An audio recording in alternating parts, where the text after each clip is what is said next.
আমার ছেলে বিদেশ থেকে বাড়ি ফেরার পর থেকেই সে সারাক্ষণ তার বোনের সাথে তার রুমে থাকত। আমি একদিন আমার মেয়ের রুমে গিয়ে তাদের দেখতে যাই, আর যা দেখলাম তাতে আমি স্তম্ভিত হয়ে গেলাম। তারা একে অপরকে জড়িয়ে আছে। তারপর যা দেখলাম আমার নিজের চোখকে বিশ্বাস করতে পারতেছিলাম না, কারণ তারা সম্পর্কে আপন ভাই বোন ছিল। তারা কিভাবে এসব করতে পারে? আমি তাদের মা হিসাবে এসব মেনে নিতে পারছিলাম না। আমার নাম সুমাইয়া, আমি কলকাতায় থাকি এবং আমি একজন বিবাহিত মহিলা। আমার দুটি সন্তান আছে, আমার ছেলের নাম জয় আর মেয়ের নাম ইতি। জয় যখন ৮ বছর বয়সে তার বাবা মারা যায়। আমার ২ সন্তানের জন্য আমি আর বিয়ে করিনি। তাদের ভবিষ্যতের কথা চিন্তা করে তাই আমি একাই আমার ২ সন্তানের যত্ন নিয়েছি এবং তাদের সব স্বপ্ন পূরণের চেষ্টা করেছি। আমার পরিশ্রমের ফলে আমার ছেলে ২৩ বছর বয়সে বিদেশে চাকরি পেয়েছে। আমার মেয়ে ইতি তখন মাত্র ১৮ বছর বয়সী। সে অনেক সুন্দর আর অনেক সাহসী। আমার মেয়ে অনেক সুন্দর হওয়ায় আমি তাকে নিয়ে অনেক টেনশনে থাকতাম। অনেক ছেলে তার পিছনে পড়ে থাকত, কিন্তু আমার মেয়েকে আমি অনেক ভালো শিক্ষা দেয়ায় সে এসব এর কোনো পাত্তা দিত না। তাই আমি অনেক খুশি থাকতাম। আমার গল্পগুলো তোমরা শুনো, কিন্তু সাবস্ক্রাইব করো না। দয়া করে গল্পগুলো ভালো লাগলে ভিডিওটি লাইক, শেয়ার এবং চ্যানেলটি সাবস্ক্রাইব করো প্লিজ। আজ ৩ বছর পর আমার ছেলে জয় বিদেশ থেকে দেশে ফিরে এসেছে। জয় আবেগপ্রবণ হয়ে পড়েছে এবং চোখে জল এসে গেছে।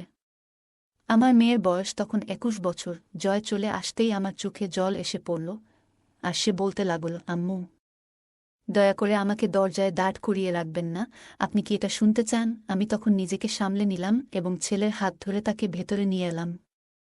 জয়কে আমি খুব ভালোবাসতাম এবং সে যখন আমার কাছে ফিরে এল তখন বুঝতে পারলাম এই ৩ বছর কতটা কঠিন ছিল তার জন্য, সেটা কেবল আমি জানি। ইতি তখন স্নান করে বের হচ্ছিল। সে ভাইকে দেখে খুব খুশি হয়ে গেল।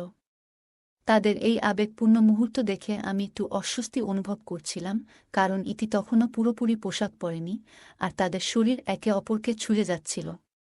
কিন্তু তাদের ভাই বোনের ভালোবাসা দেখে আমার চোখে পানি চলে এল। তারা অনেকক্ষণ একসাথে জড়িয়ে আছে। আমি তখনও জানতাম না যে এই ভালোবাসা অন্যরকম রূপ নিতে যাচ্ছে।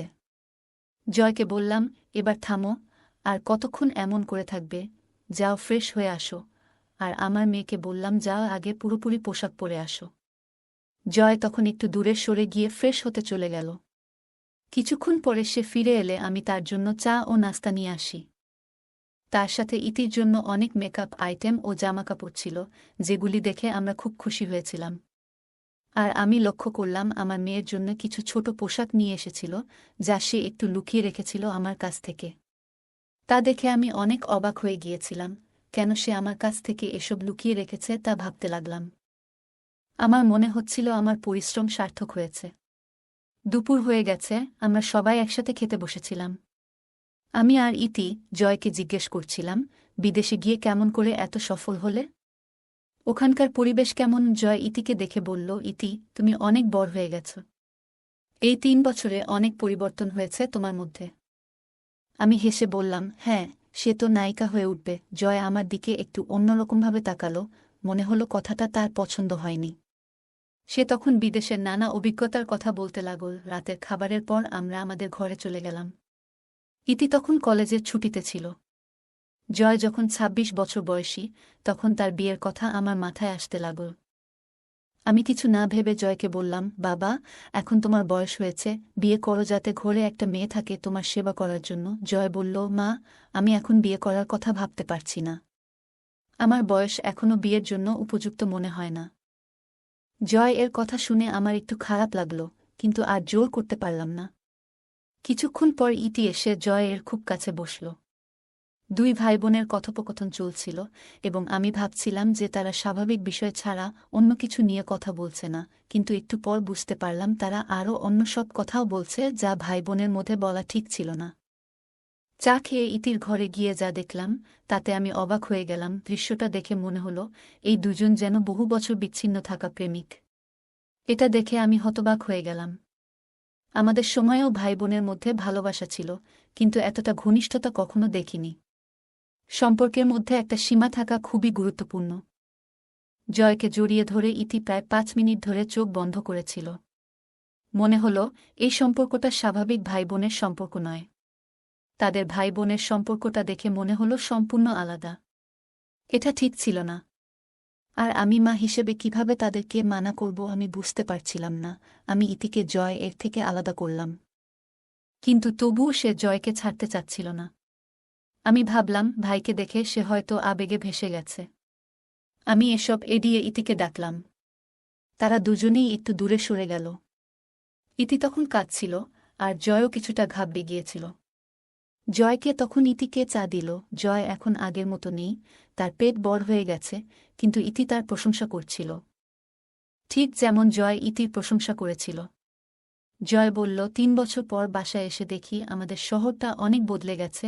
রাতের খাবার খেয়ে জয় বাইরে বেরিয়ে পড়ল। ঘণ্টাখানেক পর বাসায় ফিরে বেল বাজালে আমি দরজা খুললাম। দুজনে ঘরে ঢুকে একে অপরের দিকে তাকালো। কিছুক্ষণ কথা বলার পর সবাই যার যার রুমে চলে গেল। সকাল হলে জয় আর ইতি একসাথে হাঁটতে বের হল। আমি চুপচাপ ছিলাম, কিন্তু তাদের আচরণে কিছুটা অস্বস্তি অনুভব করছিলাম। আমি শুধু তাদের আচরণগুলো দেখেই চলেছি। মা হয়তো তাই তাদেরকে এখনও কিছু বলার সাহস হচ্ছে না। দেখি তারা আর কি কি করে পড়ে, না হয় তাদেরকে ধরব যে এই রকম আচরণ করার কারণ কি। এখন যা হচ্ছে হতে দেই। সকালে তারা হাঁটতে বের হয়েছিল, আর সন্ধ্যায় বাড়ি ফিরে দেখি শহরে ঘুরতে ঘুরতে তারা খুব ক্লান্ত। আমি রেগে যাচ্ছিলাম। মনে হলো যদি আমার সময় থাকত আমিও তাদের সাথে শহরটা দেখতে চাইতাম। কিন্তু তখনও নিজেকে সংযত করলাম। ভাবলাম হয়তো আমার ধারণা ভুল হতে পারে, তাই তাদেরকে আর কিছু বললাম না। কিছুক্ষণের মধ্যে রান্নাঘরে গিয়ে চা বানালাম। রাতে কেউ কিছু খায়নি, বাইরে ছিল। একদিন জয় বলল, সেদিন আমি খুব খারাপ লাগছিল, তাই বাইরে যেতে চাইনি। আমার পেটে ব্যথা ছিল, তাই আমি হাঁটতে যেতে রাজি ছিলাম না। তারপর জয় এবং ইতি আবার সকালে হাঁটতে বেরিয়ে গেল। তারা চলে যাওয়ার পরও তাদের সম্পর্ক নিয়ে আমার মনে নানা প্রশ্ন আসতে লাগল। তারা কেন এই রকম আচরণ করছে? তারা তো সম্পর্কে ভাই বোন হয়। তারা কি তাদের সম্পর্ক ভুলে গেছে? ভাবলাম এই বয়সে ছেলে মেয়েদের বাড়িতে থাকাই উচিত। তখন নিজেকে আটকাতে পারলাম না। জয়কে ডেকে জিজ্ঞেস করলাম, এত সময় লাগছে কেন? জয় বলল, মা, আমরা একটু দূরে বেড়াতে এসেছি। সে আরও বলল, আমরা ২-৩ দিনের জন্য প্ল্যান করেছি। কথাগুলো শুনে আমার মনটা আরও বেশি নার্ভাস হয়ে গেল। আমার ছেলে জয় ৩ বছর বিদেশ থাকার পর ফিরে এসেছে, আবার দূরে যাবে। তারা সম্পর্কের সীমা ভুলে গেছে। আমি যখন ছিলাম তখনও তারা এমন আচরণ করত। তাই এখন দুজনেই একা, তাদের বলার কেউ নেই।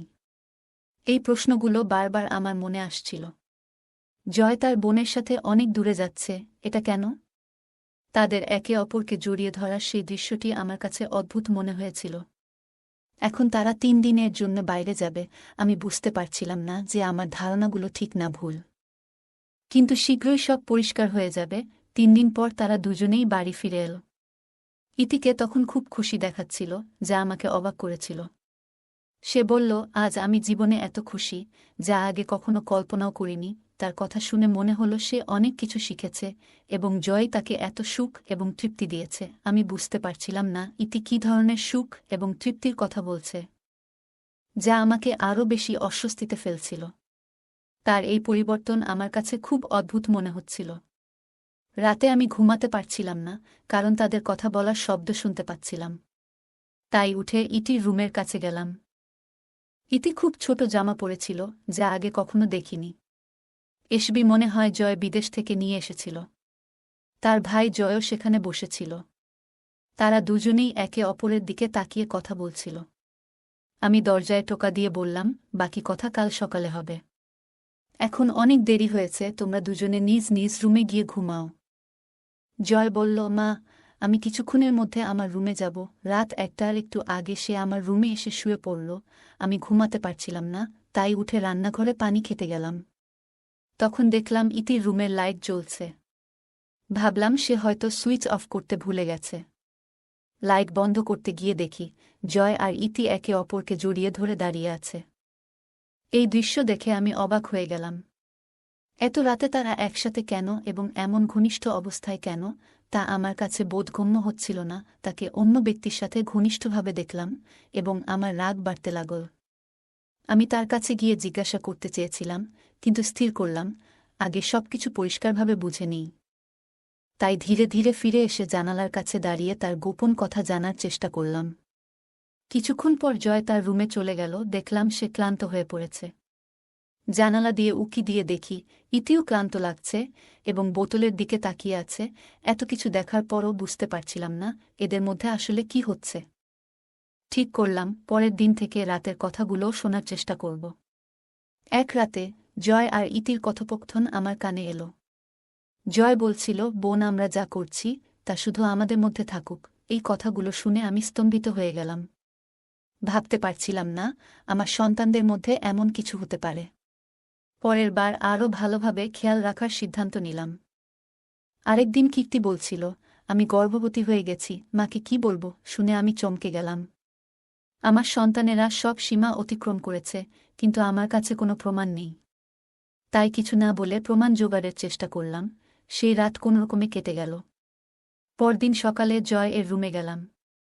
জয় যখন মর্নিং ওয়াক করতে গেল, আমি তার প্যান্টের পকেট চেক করলাম।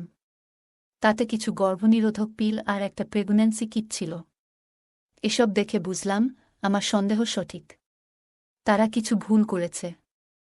যখন তারা হাঁটতে বের হল এবং বাড়ি ফিরল, আমি জয়কে ডেকে নিলাম।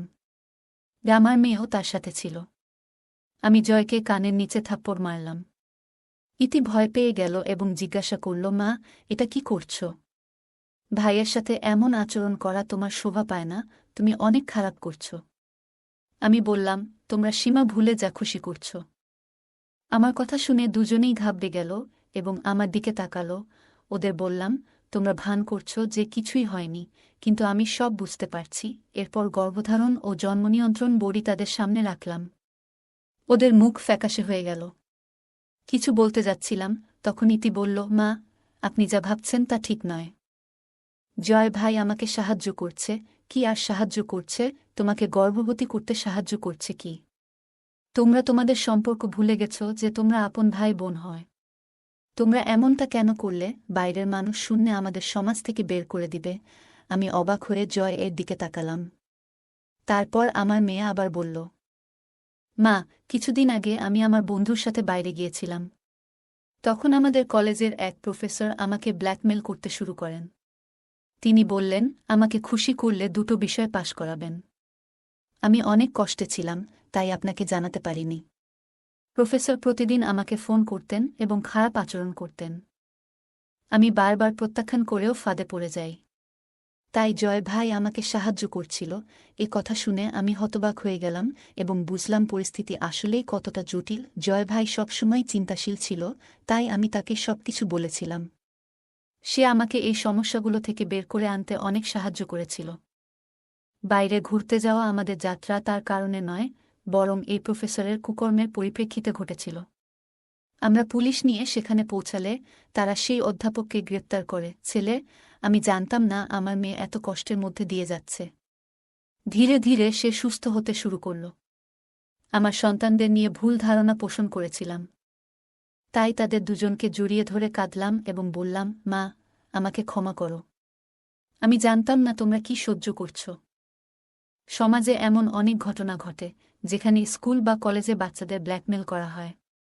এই নোংরা কর্মকাণ্ড তাদের ভবিষ্যৎকে ধ্বংস করতে পারে। কিন্তু যদি কেউ দৃঢ় থাকে, তাহলে কেউ তাদের কিছু করতে পারবে না। গল্পটা কেমন লাগলো জানাতে ভুলবে না। আরও মজার মজার রোমান্টিক গল্প শুনতে চাইলে ভিডিওটি লাইক, শেয়ার এবং চ্যানেলটি সাবস্ক্রাইব করতে এবং বেল আইকনে ক্লিক করতে ভুলবে না। ধন্যবাদ।